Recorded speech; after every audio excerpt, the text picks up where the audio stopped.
Assalamualaikum warahmatullahi wabarakatuh. Perkenalkan, nama saya Bekti Oki Mulyani Putri dari Tadris Bahasa Indonesia IAIN Surakarta. Dalam video ini kita akan membahas mengenai analisis wacana dengan materi sejarah analisis wacana, jenis-jenis pendekatan analisis wacana, wacana dan masyarakat, konsep dasar analisis wacana pragmatik, situasi tutur analisis wacana, tindak tutur analisis wacana, dan yang terakhir yaitu prinsip kerjasama dari GRIS. Langsung saja kita ke materi yang pertama, yaitu mengenai sejarah analisis wacana. Analisis wacana merupakan suatu pendekatan analisis kebahasaan yang melihat pola bahasa lebih dari sekedar teks seperti halnya konteks sosial budaya yang tercermin dari teks yang muncul. Awal munculnya analisis wacana ini dipelopori oleh Schilling-Harris yang menganalisis bahasa lebih dari sekedar kajian teks dengan mencari hubungan linguistik dan non-linguistik. Ia bertujuan memberikan suatu cara untuk mendeskripsikan ciri-ciri kebahasaan yang didistribusikan dalam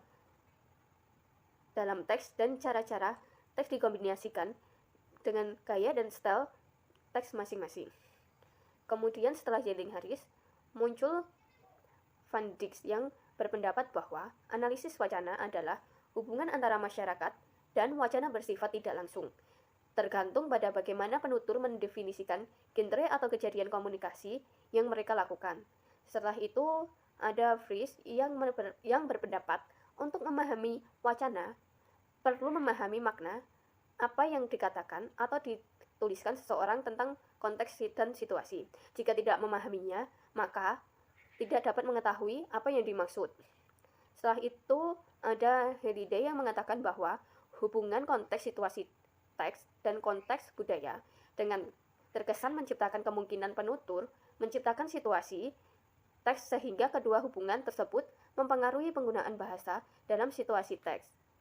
Berdasarkan beberapa pendapat para ahli di atas mengenai analisis wacana, dapat disimpulkan bahwa analisis wacana yaitu melihat apa yang terjadi saat orang memanfaatkan pengetahuan yang mereka miliki. Materi kedua yaitu konsep analisis wacana. Ya, dalam konsep analisis wacana ini ada struktur wacana teks. Contoh kalimatnya yaitu selamat berbelanja di Indomaret. Kalimat tersebut adalah salah satu bentuk struktur untuk mengajak konsumen melakukan transaksi pembelian di semua reel Indomaret. Dilihat dari kajian linguistik, slogan tersebut sebagai suatu wacana untuk mengajak orang atau konsumen untuk melakukan transaksi dengan mereka. Terus yang selanjutnya ada konteks kultural dalam lisan dan tulisan. Konsep ini ada dalam slogan Coca-Cola pada tahun 2006. Pada dasarnya, slogan Coca-Cola pada tahun 2006 adalah Tasting the Feeling. Tapi, Coca-Cola merupakan sebuah brand yang luar biasa, yang memerlukan strategi marketing. Di berbagai negara, slogan yang digunakan pun berbeda-beda. Ini ada contoh slogan yang digunakan di berbagai negara. Ada di Indonesia, India, Italia, itu berbeda-beda semuanya. Namun pada dasarnya slogan utama yang digunakan yaitu Tasting the Feeling. Namun hal ini disesuaikan dengan konteks kultural dengan kontribusi kultural negara tersebut. Terus yang ketiga ada perbedaan pendapat mengenai analisis wacana. Yang pertama ada Mills. Analisis wacana telah bergeser dari mayoritas suatu aspek penggunaan bahasa ke lainnya, serta digunakan dengan cara berbeda oleh peneliti yang berbeda juga. Maksudnya adalah analisis wacana pada waktu dulu dengan digunakan untuk mengaji suatu hal,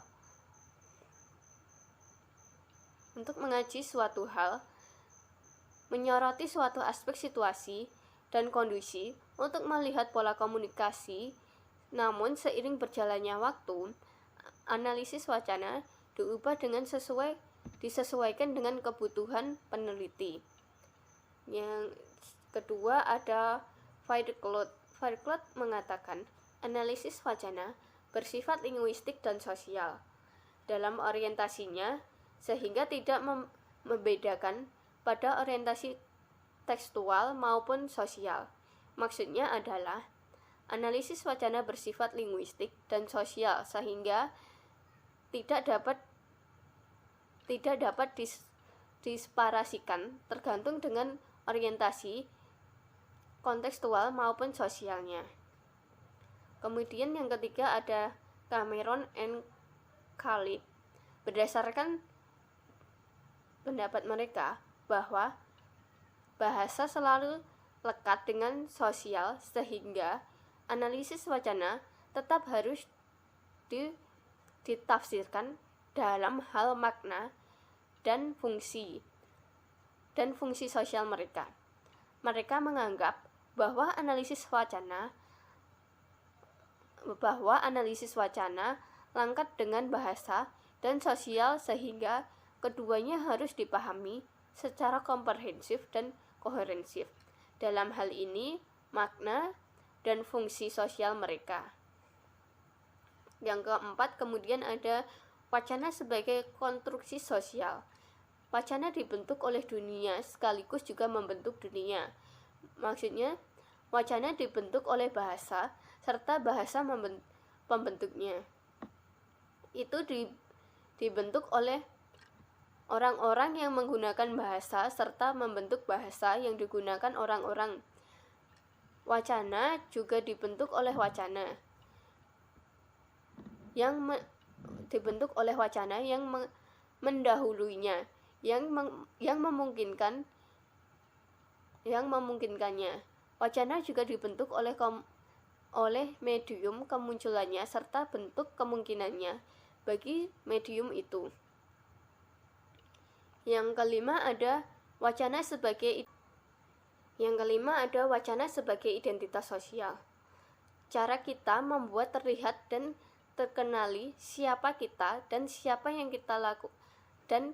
apa yang kita lakukan, selalu melihat tindakan, interaksi dan berpikir dengan cara tertentu. Contohnya ketika kita ingin mengungkapkan diri dengan kata ganteng atau cantik. Ketika orang lain mendengarnya, awalnya mereka merasa marah, sebel, atau jengkel. Namun, lama-kelamaan mereka bisa menerima wacana tersebut. Kemudian yang keenam, ada wacana dan intertekstual. Teks mungkin lebih atau kurang secara implisit atau eksplisit mengutip teks lain. Mereka mungkin menyinggung teks masa lalu atau masa depan lainnya. Wacana ini terkait dengan wacana sebagai konstruksi sosial. Kita masuk ke materi yang ketiga, yaitu jenis pendekatan analisis wacana serta wacana dan masyarakat. Jenis pendekatan analisis wacana. Yang pertama, pendekatan analisis wacana itu dibagi menjadi 3 bagian, yaitu yang pertama, pendekatan formal.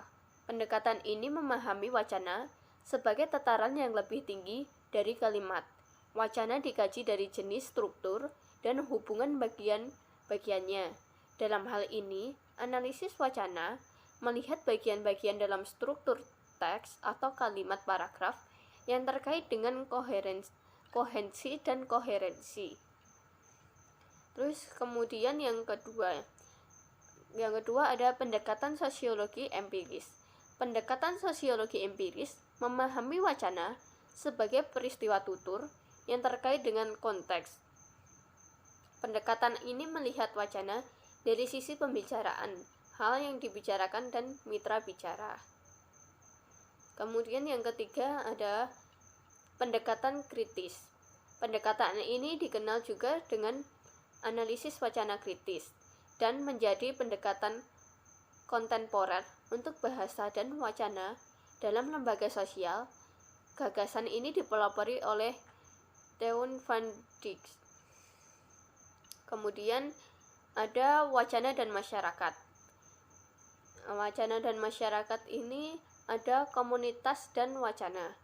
Komunitas dan wacana merupakan sekumpulan orang yang berasal dari berbagai aktivitas mereka, memiliki komunikasi yang khusus karena memiliki nilai, tujuan, dan keyakinan yang sama. Misalnya di Jogja itu ada komunitas Dagadu. Mereka menggunakan wacana Dagadu untuk berkomunikasi. Dagadu sendiri juga disebut dengan bahasa walikan. Melalui bahasa walikan ini merupakan inskripsi melalui penukaran aksara Jawa.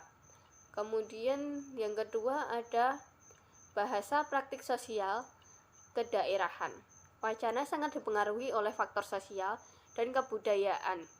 Saat kita berbicara, dengan siapa kita berbicara, kemudian topik apa yang harusnya dibicarakan. Maksudnya adalah ketika kita berbicara, kita harus melihat kedudukan lawan bicara kita. Selain itu, kita juga perlu melihat kebiasaan bertutur masyarakat setempat sampai pemilihan topik yang pantas untuk dibicarakan. Terus ketiga ada wacana dan gender. Wacana gender ini merupakan wacana yang paling menarik sejak perjuangan feminisme karena memuat perjuangan kaum perempuan. Jadi wacana gender ini sangat menarik di mata orang bahasa dan maupun aktivis. Wacana identitas. Dalam wacana identitas ini membahas mengenai manusia memerankan lebih dari satu peran dalam hidupnya. Dalam menjalankan peran, wacana mengikuti peran yang dijalankan. Misalnya, seorang wanita bisa berperan sebagai seorang ibu, bisa berperan sebagai anak perempuan, bisa juga berperan sebagai nenek. Kemudian yang kelima ada wacana ideologis.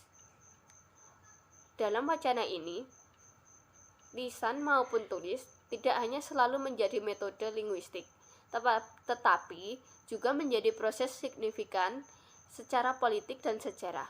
Maksudnya adalah wacana tidak hanya menjadi metode linguistik, melainkan dipengaruhi sistem politik dan sejarah. Materi yang kelima yaitu analisis wacana pragmatik bagian situasi tutur. Menurut Leaks, pragmatic student meaning in the relation to speak situation.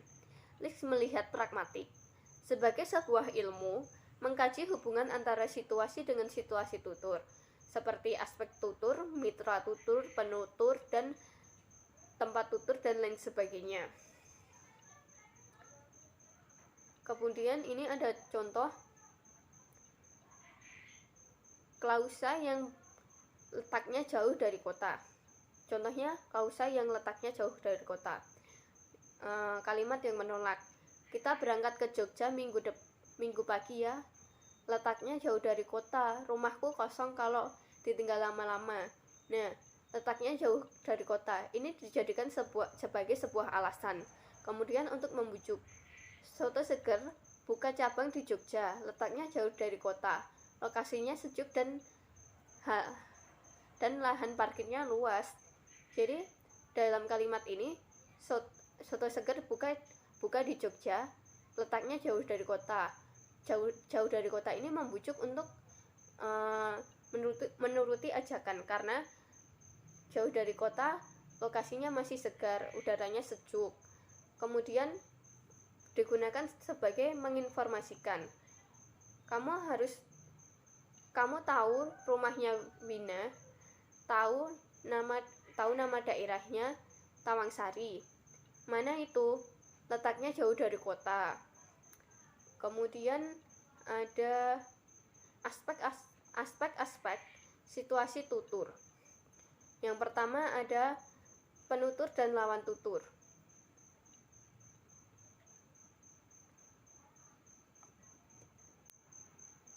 Penutur dan lawan tutur. Hal yang berkaitan dengan aspek ini adalah karakter lawan tutur. Kemudian ada konteks tuturan. Pada hakikatnya, konteks tuturan itu berkaitan dengan background knowledge yang dipahami oleh penutur dan lawan tutur.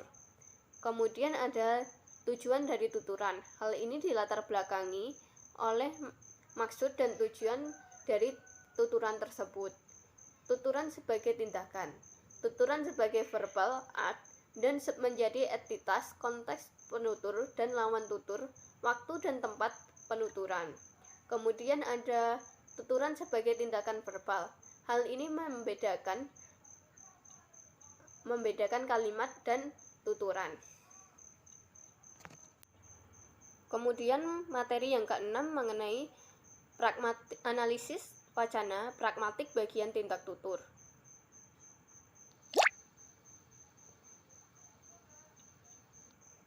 Ada analisis pragmatik bagian tindak tutur, yaitu yang pertama ada lokusi, tindakan tutur yang menyatakan sesuatu dan menjadi tindakan tutur paling mudah diidentifikasi karena tanpa menyerahkan konteks tuturan. Kemudian ada ilokusi, tidak hanya digunakan untuk memberi informasi, tetapi juga melakukan sesuatu sejauh situasi tuturannya dipertimbangkan secara seksama. Kemudian ada perlokusi. Inti dari tindakan tutur ini adalah averring atau pengaruh yang ditimbulkan dari sebuah wacana atau tuturan. Materi keempat yaitu mengenai konsep analisis wacana pragmatik. Sebelum kita membahas mengenai konsep analisis wacana pragmatik, terlebih dahulu kita membahas mengenai pragmatik. Menurut Parker, pragmatik berbeda dari tata bahasa yang merupakan studi tentang struktur internal bahasa. Pragmatik adalah suatu studi tentang bagaimana bahasa digunakan untuk berkomunikasi, sedangkan menurut Wijana dan Rohmadi, pragmatik adalah cabang ilmu bahasa yang mempelajari struktur bahasa secara eksternal, yaitu bagaimana struktur kebahasaan itu digunakan dalam komunikasi. Kemudian ada contohnya yaitu semantik. Semantik itu karyawan dengan kinerja yang bagus akan mendapatkan bonus akhir tahun. Bonus dalam kata ini bonus berbeda dengan contoh pragmatik berikut. Besok kamu jadi jemput aku. Maaf, aku nanti jemput Lisa. Bagus, besok jemput dia lagi ya. Tidak usah bareng aku lagi. Nah, dalam semantik dan pragmatik ini, kata bagus berbeda makna. Bagus dalam semantik itu memang makna sebenarnya.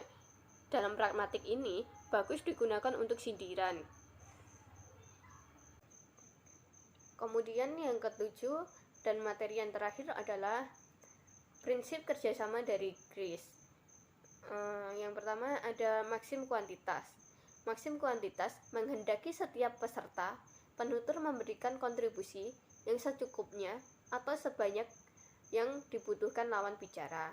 Kemudian ada maksim kualitas, mewajibkan peserta percakapan berdasarkan pada bukti-bukti yang mewadahi saat bertutur. Kemudian ada maksim relevansi, yang mengharuskan setiap peserta memberikan kontribusi yang relevan dengan masalah pembicaraan berkaitan dengan konteks pembicaraannya. Kemudian ada maksim cara atau pelaksanaan, yang mengharuskan setiap peserta perencanaan berbicara langsung, tidak kabur dan tidak berlebihan secara runtut. Mungkin hanya itu yang bisa saya sampaikan. Cukup sekian. Wassalamualaikum warahmatullahi wabarakatuh.